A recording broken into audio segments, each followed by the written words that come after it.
Hello दोस्तों, तो कैसे हैं आप लोग। उम्मीद करता हूं कि स्वस्थ और तंदुरुस्त होंगे। तो आज का जो हमारा वीडियो है वो प्रकाश संश्लेषण के ऊपर है कि प्रकाश संश्लेषण है क्या, प्रकाश संश्लेषण कहते किसको है, प्रकाश संश्लेषण की जरूरत क्यों है और ये प्रकाश संश्लेषण होता कैसे है। इन सारी बातों का जो है इस वीडियो में हम जिक्र करने वाले हैं। कैसे होता है, क्यों होता है, सारी बातों का जो है जिक्र इसी वीडियो में करने वाले हैं। तो अगर आपको ये चीज जानना है तो आप हमारे वीडियो में अंत तक बने रहें। आपको हर एक चीज क्लियर एंड क्लीन आपको बताने की कोशिश करेंगे। तो चलिए हम आज की वीडियो शुरू करते हैं। तो देखिए, सबसे पहले जो है प्रकाश संश्लेषण। देखिए, संश्लेषण का मतलब होता है निर्माण करना। प्रकाश का मतलब तो आपको पता है, प्रकाश का मतलब तो आपको पता ही है, फिजिक्स में हम आपको पढ़ाई है। और संश्लेषण का मतलब होता है निर्माण करना, यानी अर्थात प्रकाश की उपस्थिति में किसी चीज का क्या करना, निर्माण करना। तो कैसे निर्माण होता है वो समझते हैं। देखिए, इसका डिफिनेशन प्रकाश संश्लेषण का क्या है कि पौधों में जिस विधि द्वारा भोजन का निर्माण होता है, कि पौधों में भोजन का निर्माण जिस विधि द्वारा होता है उस विधि को प्रकाश संश्लेषण कहते हैं। ये तो हुआ शॉर्ट डिफिनेशन, एक लाइन का डिफिनेशन। क्या डिफिनेशन है कि पौधे में जिस विधि द्वारा भोजन का निर्माण होता है, भोजन का क्या होता है, निर्माण होता है, उसे प्रकाश संश्लेषण कहते हैं। लेकिन थोड़ा डीपली में जानते हैं, थोड़ा गहराई में जाते हैं, उसके बाद हम समझेंगे कि ये जो है प्रकाश संश्लेषण है क्या। देखिए, वैसी प्रक्रिया जिसमें सूर्य प्रकाश की उपस्थिति में वायुमंडल से CO2 गैस जो अपना छोड़ते हैं, ऑक्सीजन लिए, कार्बन डाइऑक्साइड छोड़े, तो ये जो कार्बन डाइऑक्साइड छोड़े यही जो है पौधा क्या करता है, खींच लेता। अब देखिए, जमीन से क्या लेता है, जल एवं खनिज लवण लेता है। जमीन से पौधों को क्या मिलेगा, जल एवं खनिज लवण मिलेगा। और देखिए, अपना इसी में क्या करता है, भोजन तैयार करता है। तो इस विधि को क्या कहते हैं, प्रकाश संश्लेषण कहते हैं। ये थोड़ा जो है डीपली में हो गया, ये हो गया आसान। हम थोड़ा हट जाते हैं और आप लोग स्क्रीनशॉट ले लीजिए ताकि आप अपना आसानी से नोट्स तैयार कर सकते हैं। चलिए हट जाते हैं। देखिए, तो चलिए हो गया। अब देखिए, आगे हम थोड़ा डीपली में और समझते हैं, प्रकाश संश्लेषण की प्रक्रिया को थोड़ा डीपली में और समझते हैं। देखिए, ये जो है ना भाई, ये हुआ गमला। ये कौन सी है, आप अपना छत पर गमला लगे ना, ये हुआ गमला। ये कौन सी है, इसको कौन सी बोलेंगे, गमला। इसको कौन सी बोलेंगे, गमला। ये जो है ना गमला, इसमें हम कौन सी भर के रखते हैं, मिट्टी। अब मिट्टी में कौन सी डालते हैं, पानी, H2O, जल। खनिज लवण मतलब क्या होता है, और अन्य उपस्थित पदार्थ, ठीक ना। अब देखिए, ये जो हम जल डाले, यहाँ डाले, अब ये जो सुर सुर सुर सुर इस तरह से जो चल जाएगा यहाँ तक आएगा, ठीक।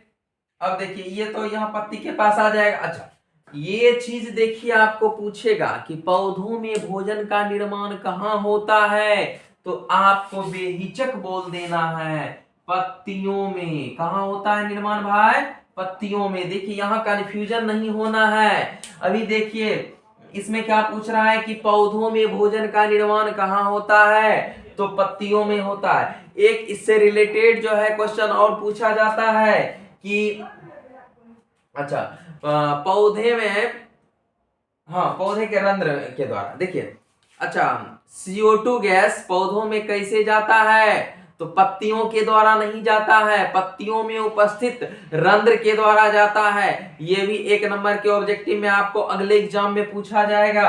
अब देखिए, आगे क्या पूछेगा कि पौधे जमीन से क्या लेते हैं, तो जल एवं खनिज लवण। ये देखिए, इस ऐसे हो। अब आगे देखिए, ये जो है ना अपना सूर्य भगवान है। ये कौन है, सूर्य भगवान।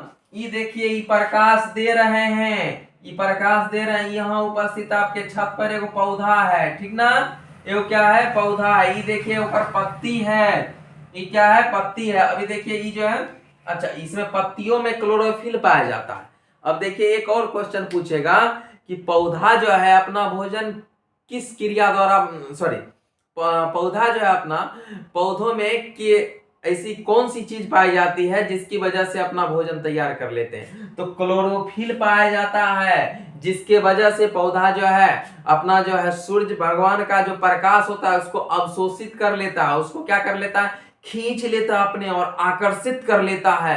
उसके बाद क्या करता है, जमीन से जल को खींच लेता है और इसी रंध्र के द्वारा, और इसमें जो है देखिएगा, अगर आपको रंध्र को देखना है तो एक पीपल का पत्ता लीजिएगा, उसको छत पर सुखा करके देख लीजिएगा, उसमें आसानी से आपको पता चल जाएगा। तो रंध्र के द्वारा जो है क्या लेते हैं, CO2 लेते हैं और ये अपना भोजन बना लेते हैं। देखिए ये तो हो गया, ये जो है 3-4 को जो ऑब्जेक्टिव भी हम आपको बताएं, ये हर एक साल एग्जाम में पूछा ही जाता है कोई ना कोई एक चीज, ठीक ना। अब आगे देखिए अगला क्या है, हम ये समझेंगे कि प्रकाश संश्लेषण के आवश्यक घटक कौन कौन से हैं, उसके बाद हम समझेंगे कि इसका रासायनिक समीकरण क्या है। देखिए CO2, H2O, क्लोरोफिल और सूर्य प्रकाश। देखिए सबसे पहले इसको समझने की कोशिश कीजिएगा कि आपको 2 नंबर का जो है क्वेश्चन दे देगा, उसमें पूछेगा कि प्रकाश संश्लेषण के आवश्यक घटकों को लिखे, या फिर ऑब्जेक्टिव में पूछेगा कि प्रकाश संश्लेषण के आवश्यक घटक कितने हैं।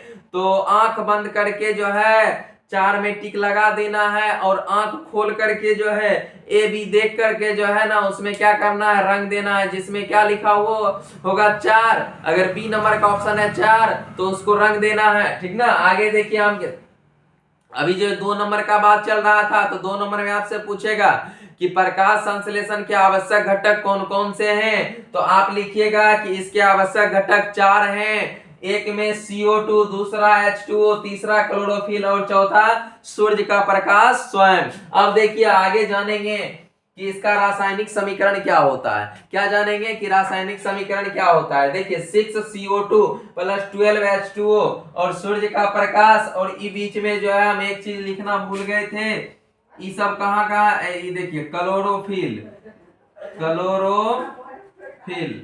क्लोरोफिल, ठीक ना, सूर्य का प्रकाश और क्लोरोफिल। अब देखिए इसमें क्या होगा कि वायुमंडल से CO2 ले रहा है, मिट्टी से H2O यानी जल ले रहा है, और पौधे में उपस्थित क्या है, क्लोरोफिल, और जो है ऊपर से सूर्य भगवान से सूर्य का प्रकाश ले रहा है। यहाँ सूर्य का प्रकाश लिखिए, खाली सूर्य लिख दीजिएगा तो गलत हो जाएगा, सूर्य प्रकाश। और जो है जब तैयार हो जाएगा, ये रिएक्शन सफल हो जाएगा, तब जाकर के इधर बनेगा C6H12O6। देखिए ये जो है इसको कार्बोहाइड्रेट बोलिए, ग्लूकोज बोलिए, आप इन दोनों में से कुछ भी बोल सकते हैं, या फिर चीनी बोल दीजिए, ठीक ना। अभी देखिए C6H12O6 जो है तैयार हो गया है। ये किसके लिए है, ये है पौधों के लिए। ये किसके लिए है, पौधों के लिए। अब देखिए ये जो है ना हम लोगों की तरह स्वार्थी नहीं है, ये जो है हम लोगों पर ध्यान देता है। देखिए पौधे से तो जो है ये देखिए ये अपना भोजन तो बना लिया, ठीक, उसके बाद जो है H2O, ठीक, थोड़ा जो है जल भी बनाता है जो प्रकाश। अब देखिए जिस प्रक्रिया से इसका भोजन बनता है उसी प्रक्रिया से इसका क्या होता है, जल का अवशोषण हो जाता है। जल क्या हो जाता है, अवशोषण हो जाता है। और जो है बचा कुचा जो है O2 यानी ऑक्सीजन। देखिए एक गाना भी है कि तो लड़की है कोई ऑक्सीजन नहीं, ठीक ना। तो लड़की के बगैर तो आप जी सकते हैं, लेकिन ऑक्सीजन के बगैर नहीं जी सकते, इसलिए उस फेरा में ना पड़िए भाई, ठीक ना। तो ये ऑक्सीजन बनाता है, और ये ऑक्सीजन बनाता है, और हम तभी जा करके जो है वायुमंडल में सांस लेते हैं, और जो है हमारा फेफड़ा उसको छन्नी पात्र के माध्यम से छान करके जो कहिए मतलब जो है कार्बन डाइऑक्साइड जो यूज के लिए नहीं हो, ठीक ना, जो यूजेबल नहीं हो, अच्छा अपशिष्ट पदार्थों को, जैसे अपशिष्ट पदार्थों को क्या करता है, बाहर कर देता है। फिर जैसे हम सांस अभी छोड़ रहे हैं ना, तो इसके माध्यम से क्या हो जाएगा, बाहर हो जाएगा। अब देखिए आगे हम समझते हैं थोड़ा और कुछ। हाँ तो ये ऑक्सीजन जो है बन जाता है, और इसी ऑक्सीजन के माध्यम से हम जो है सांस लेते हैं, और जो है ऑक्सीजन के कारण हमारा जो है हृदय पंपिंग करते रहता है, और जो हम खाना बनाते हैं इसी कारण से पच पाता है, और नहीं तो कहीं इधर उधर हुआ तो मर जाएंगे, फिर कब जीवन का क्या भरोसा, ये गाना गाते रहिए, ठीक ना। अब देखिए एक कहावत है कि मेहनत इतनी खामोशी से करो कि सफलता शोर नहीं तहलका मचा दे, ठीक ना। तो आप लोग जो है कि थोड़ा जो है ध्यान से पढ़िए, क्योंकि जो है हर एक चीज को बारीकी से समझने के लिए आपको शांत बनना पड़ेगा, और शांत बन करके ही कुछ किया जाएगा। क्या एक कहावत है कि जब पौधों में फल लग जाता है तो वह झुक जाता है, और जो पौधों में फल नहीं लगता है तो वो टिलटिलाते रहता है, ठीक ना।